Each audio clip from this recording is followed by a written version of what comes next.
Պարոն Սաղաթելյան, արդեն տեսնում ենք, որ մյուս կողմից սադրիչ գործողություններ են Դրա համար են եկել։ Արդյոք բախումներ կլինեն։ Չեմ կարծում։ Գերագույն գլխավոր սադրիչը ստեղ չի։ Չեմ կարծում բախումներ կլինեն։ Մեկ կողմից չի լինելու, բայց բնականաբար մենք պաշտպանելու ենք։ Դե դրա համար են եկել։ Գլխավոր սադրիչը ուղարկել է մնացած սադրիչներին։ Էսա Հայաստանը այսպես բաժանել է։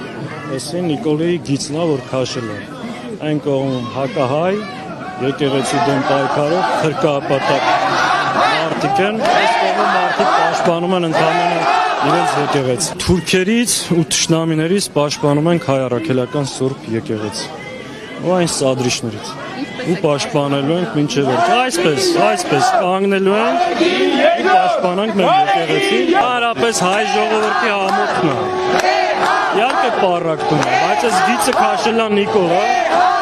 ու մենք պետք է պահենք մեր եկեղեցին, ուրիշ տարբերակ չունենք։ Էսա այսօր դժբախտաբար հայկական իրականությունը,